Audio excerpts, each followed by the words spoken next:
सभी साईं भक्तों को ओम साईं राम।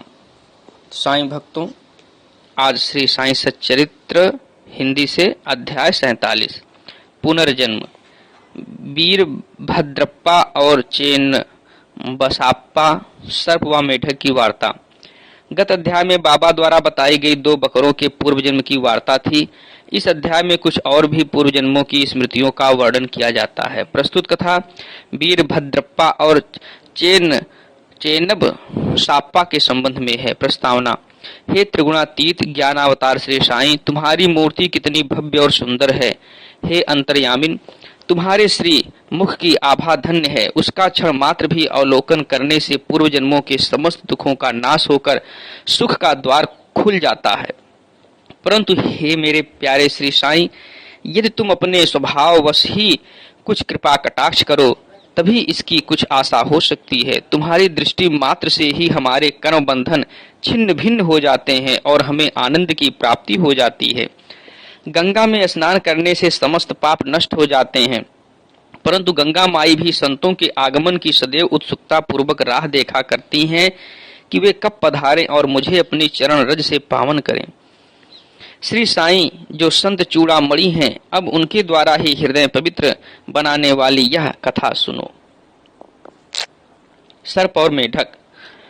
श्री साईं बाबा ने कहा, एक दिन प्रातः काल 8 बजे जलपान के पश्चात मैं घूमने निकला। चलते चलते मैं एक छोटी सी नदी के किनारे पहुंचा। मैं अधिक थक चुका था, इस कारण वहां बैठकर कुछ विश्राम करने लगा। कुछ देर के पश्चात ही मैंने हाथ पैर धोए और स्नान किया। तब कहीं मेरी थकावट दूर हुई और मुझे कुछ विश्रांति का अनुभव होने लगा।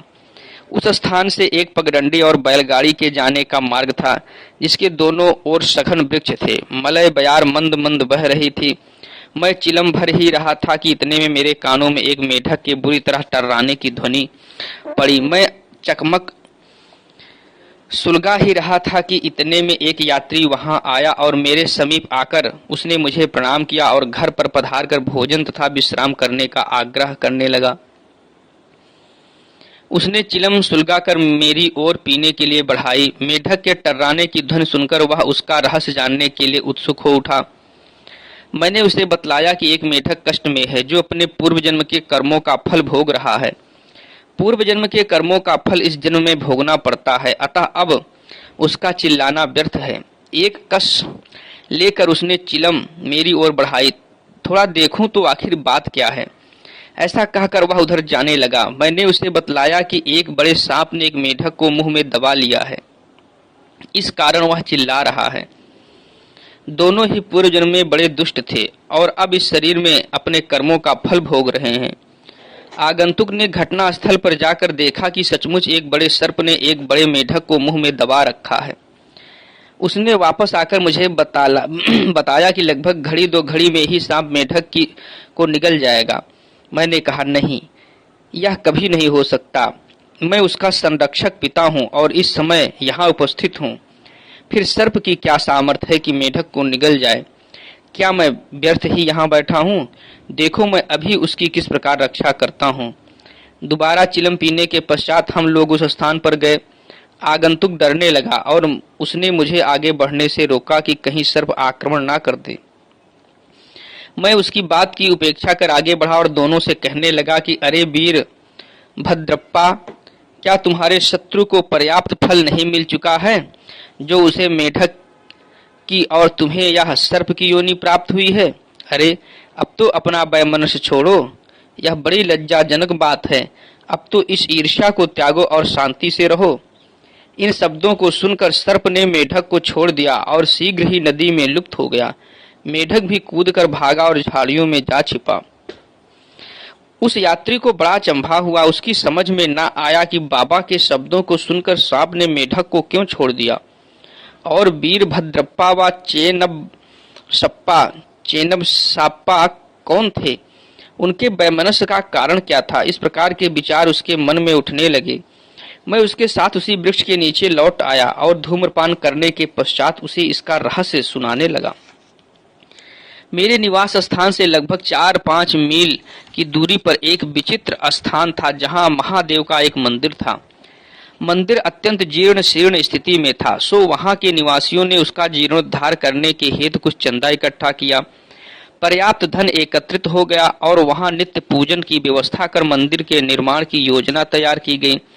एक धनाढ्य व्यक्ति को कोषाध्यक्ष नियुक्त कर उसको समस्त कार्य की देखभाल का भार सौंप दिया गया। उसको कार्य व्यय आदि का यथोचित विवरण रखकर ईमानदारी से सब कार्य करना था। सेठ तो एक उच्च कोटि का कंजूस था। उसने मरम्मत में अत्यंत अल्प राशि व्यय की। इस कारण मंदिर का जीर्णोद्धार भी उसी अनुपात में हुआ। उसने सब राशि व्यय कर दी तथा कुछ अंश स्वयं हड़प लिया और उसने अपनी गांठ से एक पाई भी व्यय न की। उसकी वाणी अधिक रसीली थी, इसीलिए उसने लोगों को किसी प्रकार समझा बुझा लिया और कार्य पूर्ववत ही अधूरा रह गया।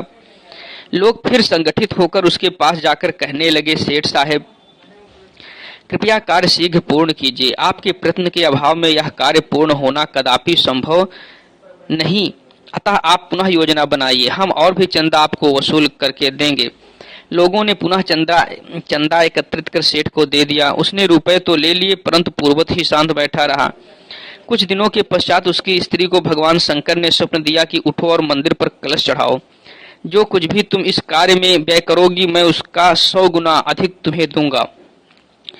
उसने यह स्वप्न अपने पति को सुना दिया। सेठ भयभीत होकर सोचने लगा कि यह कार्य तो ज्यादा रुपए खर्च कराने वाला है, इसीलिए उसने यह बात हंसकर टाल दी कि यह तो एक निरा स्वप्न ही है और उस पर भी कहीं विश्वास किया जा सकता है। यदि ऐसा होता तो महादेव मेरे समक्ष ही प्रकट होकर यह बात मुझसे न कह देते। मैं क्या तुमसे अधिक दूर था? यह स्वप्न शुभदायक नहीं, यह तो पति पत्नी के संबंध बिगाड़ने वाला है। इसीलिए तुम बिल्कुल शांत रहो। भगवान को ऐसे द्रव्य की आवश्यकता ही कहाँ जो दानियों की इच्छा के विरुद्ध एकत्र किया गया हो। वे तो सदैव प्रेम के भूखे हैं तथा प्रेम और भक्ति पूर्वक दिए गए एक तुच्छ तांबे का सिक्का भी सहज स्वीकार कर लेते हैं। महादेव ने पुनः सेठानी को स्वप्न में कह दिया कि तुम अपने पति की व्यर्थ की बातों और उसके पास संचित धन की ओर ध्यान न दो और न उससे मंदिर बनवाने के लिए आग्रह ही करो। मैं तो तुम्हारे प्रेम और भक्ति का ही भूखा हूँ। जो कुछ भी तुम्हारी व्यय करने की इच्छा हो सो अपने पास से करो। उसने अपने पति से विचार विनिमय करके अपने पिता से प्राप्त आभूषणों को विक्रय करने का निश्चय किया। तब कृपण सेठ अशांत हो उठा। इस बार उसने भगवान को भी धोखा देने की ठान ली। उसने कौड़ी मोल केवल 1000 रुपए में ही अपनी पत्नी के समस्त आभूषण स्वयं खरीद डाले और एक बंजर भूमि का भाग मंदिर के निमित्त लगा दिया, जिसे उसकी पत्नी ने भी चुपचाप स्वीकार कर लिया। सेठ ने जो भूमि दी वह उसकी स्वयं की न थी, वरन एक निर्धन स्त्री दुबकी की थी, जो इसके यहाँ 200 रुपए में गिरवी रखी हुई थी। दीर्घ काल तक वह ऋण चुकाकर उसे वापस न ले सकी, इसीलिए उस धूर्त कृपण ने अपनी स्त्री दुबकी और भगवान को धोखा दे दिया। भूमि पथरीली होने के कारण उसमें उत्तम ऋतु में भी कोई पैदावार न होती थी। इस प्रकार यह लेन देन समाप्त हुआ। भूमि उस मंदिर के पुजारी को दे दी गई, जो उसे पाकर बहुत प्रसन्न हुआ। कुछ समय के पश्चात एक विचित्र घटना हुई। एक दिन बहुत जोरों से झंझावात आया और अतिवृष्टि हुई। उस कारण उस कृपण के घर पर बिजली गिरी और फलस्वरूप पति पत्नी दोनों की मृत्यु हो गई। दुबकी ने भी अंतिम सांस छोड़ दी। अगले जन्म में वह कृपण मथुरा के एक ब्राह्मण कुल में उत्पन्न हुआ और उसका नाम वीर भद्रप्पा रखा गया। उसकी धर्मपत्नी उस मंदिर के पुजारी के घर कन्या होकर उत्पन्न हुई और उसका नाम गौरी रखा गया। दुबकी पुरुष बनकर मंदिर के गुरव सेवक वंश में पैदा हुई और उसका नाम चेनब साप्पा रखा गया।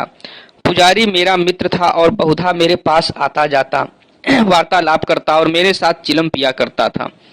उसकी पुत्री गौरी भी मेरी भक्त थी। वह दिनों दिन सयानी होती जा रही थी, जिससे उसका पिता भी उसके हाथ पीले करने की चिंता में रहता था। मैंने उससे कहा कि चिंता की कोई आवश्यकता नहीं, वह स्वयं तुम्हारे घर लड़की की खोज में आ जाएगा। कुछ दिनों के पश्चात ही उसी की जाति का वीर भद्रप्पा नामक एक युवक भिक्षा मांगते मांगते उसके घर पहुंचा। मेरी सम्मति से गौरी का विवाह उसके साथ संपन्न हो गया। पहले तो वह मेरा भक्त था, किंतु अब वह कृतघ्न बन गया। इस नूतन जन्म में भी उसकी धन तृष्णा नष्ट ना हुई। उसने मुझसे कोई उद्योग धंधा सुझाने को कहा। क्योंकि इस समय वह वैवाहिक जीवन व्यतीत कर रहा था। तभी एक विचित्र घटना हुई। अचानक ही प्रत्येक वस्तुओं के भाव ऊंचे चढ़ गए। गौरी के भाग्य से जमीन की मांग अधिक होने लगी और समस्त भूमि 1,00,000 रुपयों में आभूषण के मूल्य से 100 गुना अधिक मूल्य में बिक गई।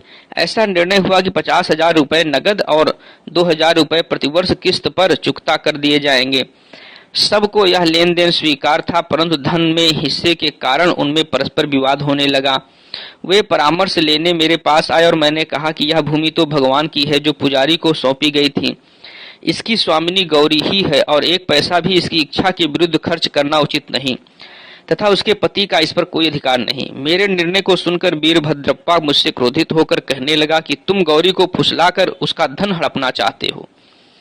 इन शब्दों को सुनकर मैं भगवत नाम लेकर चुप बैठ गया। वीरभद्र ने अपनी स्त्री को पीटा भी। गौरी ने दोपहर के समय आकर मुझसे कहा कि आप उन लोगों के कहने का बुरा ना माने, मैं तो आपकी लड़की हूँ, मुझ पर कृपा दृष्टि ही रखें। वह इस प्रकार मेरी शरण में आई तो मैंने उसे वचन दे दिया कि मैं 7 समुद्र पार भी तुम्हारी रक्षा करूंगा। तब उस रात्रि को गौरी को एक दृष्टांत हुआ। महादेव ने आकर कहा कि यह सब संपत्ति तुम्हारी ही है और इसमें से किसी को कुछ ना दो। चेनब साप्पा की सलाह से कुछ राशि मंदिर के कार्य के लिए खर्च करो। यदि और किसी भी कार्य में तुम्हें खर्च करने की इच्छा हो तो मस्जिद में जाकर बाबा स्वयं के परामर्श से करो। गौरी ने अपना दृष्टांत मुझे सुनाया और मैंने इस विषय में उचित सलाह भी दी। मैंने उससे कहा कि मूलधन तो तुम स्वयं ले लो और ब्याज की आधी रकम चेनब साप्पा को दे दो। वीरभद्र का इसमें कोई संबंध नहीं है। जब मैं यह बात कर ही रहा था, वीरभद्र और चेनब साप्पा दोनों ही वहां झगड़ते हुए आए। मैंने दोनों को शांत करने का प्रयत्न किया तथा गौरी को हुआ महादेव का स्वप्न भी सुनाया। वीरभद्र क्रोध से उन्मत्त हो गया और चेनब साप्पा को टुकड़े टुकड़े कर मार डालने की धमकी देने लगा। चेनब साप्पा बड़ा डरपोक था। वह मेरे पैर पकड़कर रक्षा की प्रार्थना करने लगा। तब मैंने शत्रु से उसका छुटकारा करा दिया। कुछ समय पश्चात ही दोनों की मृत्यु हो गई। वीरभद्र सर्प बनकर चेनब